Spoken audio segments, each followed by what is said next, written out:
Hey everyone, and welcome to our Q&A presented by Just Love. My name is Paula Jane, and I'm talking to Judy Carroll. Judy is an internationally known author.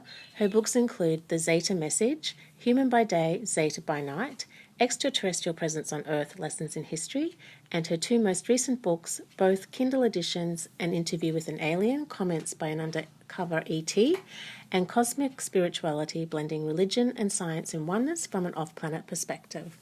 Hi, Judy. Hi, Paula, and hi, everyone. Judy, you have something to say about a passing comment made by our grey teacher Maris in an earlier episode.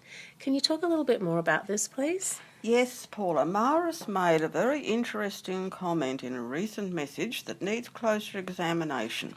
He was discussing the planetary shift and the fact that many souls have made a pre-birth choice to exit temporarily through the portal of so-called death at this time.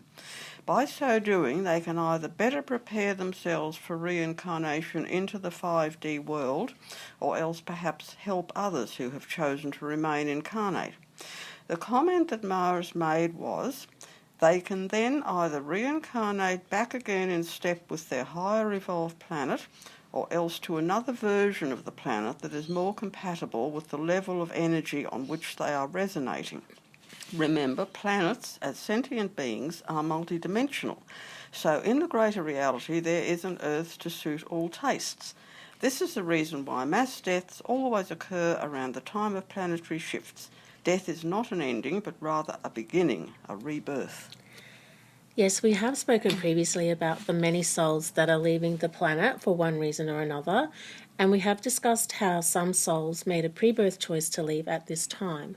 This is to enable them to be on the other side, assisting as the planetary shift moves into full swing, and as the Earth and those upon her evolve. So these souls are either going to come back onto the planet or are going to stay off the planet, and it's all in accordance with the soul's growth.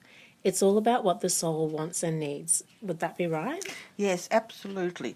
All the pre-birth between life choices we make are for maximum experience and growth. Once we incarnate into a life, some of these experiences may very well seem to be negative, but some level of learning and spiritual refinement always applies. So when Mara says people can then reincarnate to another version of the planet that is more compatible with the level of energy in which they are resonating, does that come back to the growth of your soul and where you are on your soul's journey? Yes, Paula, it refers to where you are on your soul journey. When we reincarnate, we're drawn to a level with which we resonate energetically. That being the case, if you want to reincarnate into a higher frequency in your next life, then you need to start practicing making positive rather than negative choices in the present life. And when he says, or else to another version of the planet, what does he mean by that? Okay, this is really hard to explain in 3D. When Maris talks about different versions of the planet, we need to bear in mind that oneness still applies. There are many versions within the one. Earth is Earth, but it encompasses many dimensions. Thus, the Earth plane reality we create for ourselves depends upon how we are vibrating energetically. So my Earth plane experience may be very different from your Earth plane experience. As a collective consciousness, of course, humanity operates on similar wavelengths in many respects, but our personal choices and experiences colour our personal Earth plane experience and view of the world. So it's not about other physical versions of Earth, it's more about how you interpret your world from your experience of living a physical life on the Earth plane. Is that right? Yes, that's a good way of putting it. There are, as Mara said, versions of Earth to suit everyone because we create our reality with our own mind. Each time we reincarnate back here, we create our world to suit us and the learning experiences we need for that life. So Maris also states, this is the reason why mass deaths always occur around the time of planetary shifts. Death is not an ending, but rather a beginning, a rebirth. So why do mass deaths always occur around the time of planetary shifts? This happens because the planetary energy frequency is going through a big change, and some people either don't want or don't need to experience this, so they take the opportunity to step away from physical existence. They may feel that they can offer more assistance to others from the other side, or they may not feel ready to go through the shift. It all comes back to the fact that, as quantum physics is proving, we create our own reality with our mind focus and thought patterns. As an intrinsic part of this process, 5 cosmic laws are eternally at play. They are 1, the law of unity and oneness, which means all is one and one is all. 2, the law of reflection, which dictates the amount of light you tap into through your intentions and the actions you choose through your free will. 3, the law of attraction, like attracts like, as within so without. What you are is what you attract. 4, the law of manifestation, the more we work spiritually on ourselves, the lighter we become. This involves learning to think positively rather than negatively. And 5th, the law of eternal existence, what is now is always, and it's always changing. The change is evolution and expansion. Oh, that's nice. The change is evolution and expansion. The version of Earth that we are experiencing in the here and now is a very limiting and highly polarised version. On the lower level of reality, this has happened because of a hijacking that took place millennia ago, when an older Earth human culture took control of the planet. These ones are recorded in history as the God of the Old Testament. The time has come for us to break free of these limitations and to expand our conscious awareness to a higher evolutionary level. So what do you mean they are recorded in history as the God of the Old Testament? And who were the older Earth human cultures? Okay, the God of the Old Testament was in some cases people from other higher planetary cultures, but in most cases was the Reptarians that I talk about in my book, Extraterrestrial Presence on Earth Lessons in History. There are much more ancient reptoid Earth human species who were developed on Earth back in the time of the dinosaurs. They basically hijacked the planet as their own. When a later mammalian human species was developed out of a primate species, the Reptarians felt threatened, so kept them firmly under control and in a state of disempowerment. They did this by posing as a god figure. Thus all the seeming miracles reported in the Old Testament, such as chariots of fire in the sky, burning bushes, parting of the Red Sea, etc., was either Reptarian technology that they'd inherited from their off-planet forebears, or else other off-planet people who were also here at that time. There was quite a fight going on back then over the control of Earth. The Reptarians ended up completely taking over, and they're still here today, using the same divide and conquer agenda that they used back in biblical times when, posing as God, they sent various human tribes off into war with each other. They still enslave humanity through religion and politics, but now it's time for this to change to enable further evolution to take place. Mm-hmm. We're now at the end of a 25,625-year cycle, as well as a 5,125-year cycle. And the time has come for change and growth, as in the 5th cosmic law, for those who choose, as Earth evolves from 4th to 5th world consciousness. The thing is, there are many on Earth who do not want to change, and so they're fighting tooth and nail to hold on to the old agenda. Some are perfectly happy to remain enslaved by the planetary controllers, especially through religion and science, and do not want to move past the limits of 3D. This is the reason why fundamentalist religion has become so popular. It gives people a glimpse of something more, but it's firmly rooted in 3D and therefore feels safe and secure. It also panders to the ego and the need to be saved. Science is often no better, always demanding 3D proof before anything can be accepted as real or factual. Yeah.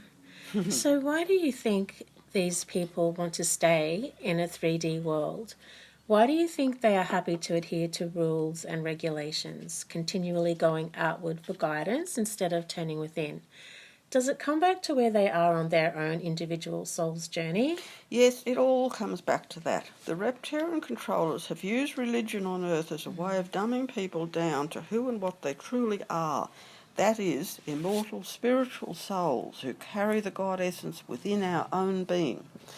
The ruse began back in biblical times with awe-inspiring and frightening displays of technology in the skies of Earth and declarations by a seeming voice from heaven with dire warnings such as, "I am the Lord thy God, thou shalt have no gods before me, and thou shalt not take the name of the Lord in vain." In this way, a carefully constructed image of a vengeful, judgmental and jealous God figure was planted firmly in the minds of the young human species. This was done specifically to disempower them. Since then, a number of genuine higher-off-planet teachers have come to try to correct this image, but the controllers always intervene to take back their control. Examples of the major changes and distortions to what Jesus originally taught when Christianity became the official religion under the controller emperors of Constantine and Justinian.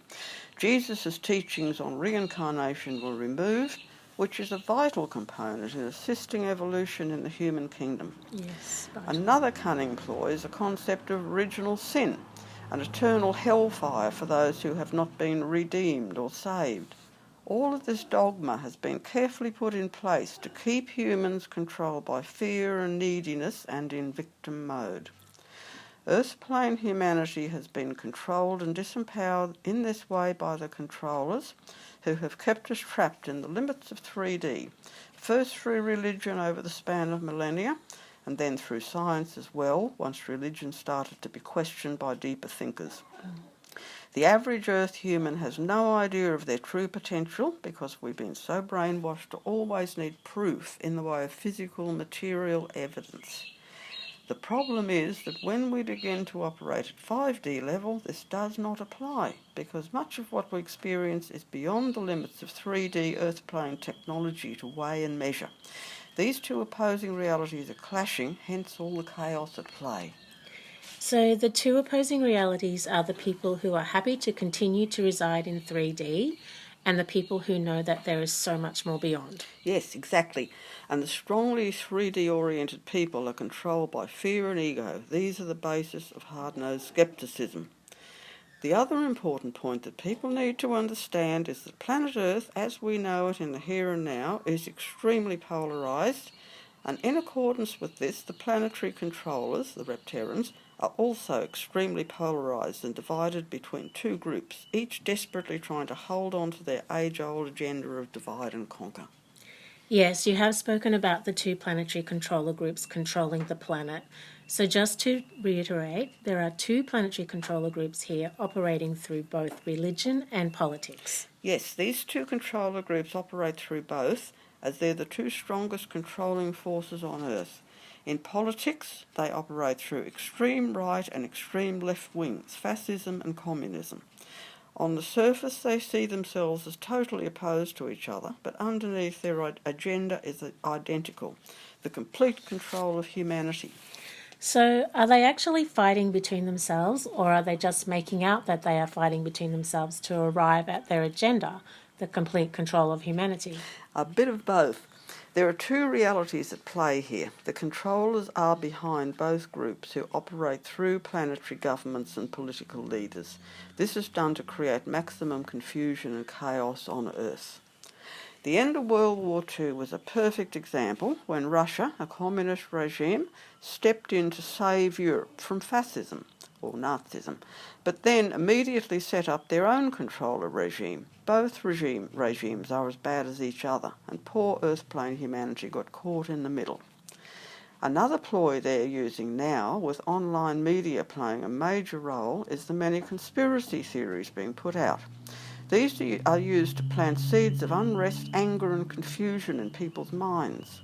People are cunningly drawn down into a rabbit warren of doubt and confusion that has no end. They become caught up in a state of deep mental agitation and obsession that they cannot escape from, and in turn draw others down into. It's interesting because as I was writing this up, I happened to come across an article that was published not that long ago in the newspaper. It's entitled "Fake News Spreads Faster Than Truth." It goes on to say, fake news spreads 6 times faster and reaches a far wider audience on Twitter than real news, a study funded by the social media site has found. Researchers analysed 126,000 stories tweeted between 2006 and 2017. They found fake information was 70% more likely to be retweeted than if it were true. The findings by the Massachusetts Institute of Technology also revealed that it took 6 times longer for a real story to reach 1,500 people than it did for those that were untrue. Fake news spreads through the social media site farther, faster, deeper and more broadly than the truth in all categories of information, according to the study. A former chief research media scientist at Twitter commented that her research team was surprised and shocked by these results. To quote, "These findings shed new light on fundamental aspects of our online communication ecosystem, so think before you retweet." And another quote by a professor of MIT, "False news is more novel and people are more likely to share novel information. People can gain attention by being the first to share previously unknown but possibly false information." Yeah, that's for sure. And this is exactly what is playing out and continues to play out in our world. At the moment, we have the whole Ukraine-Russia scenario happening, which is horrendous. And of course, mainstream media is all over it. But we're talking mainstream media, so are we getting all the correct information? I don't know. There are wars and invasions playing out all over the world, so why is this front and centre at this point in time? Regardless of all the theories surrounding it, we have to return to going within and trusting that all is well and that things are most certainly not what they seem on the outer surface level. All we can do is send love. We need to focus on peace and be love. I see this as yet another opportunity for us to hold ourselves in a place of peace and unconditional love, and to see the fear being played out on both sides. Perhaps we need to take on another of Maris's suggestions and send love and healing to the heart of the Ukrainian and Russian people. If you want to read more about all of this, I'd just like to remind everybody that Judy's books are available from Amazon, or you can go directly through Judy's website, which will be included in the link below. If you like this video, please share it with your family and friends and subscribe to this channel. Until next time, sending you all so much love and thank you all for listening. Bye for now.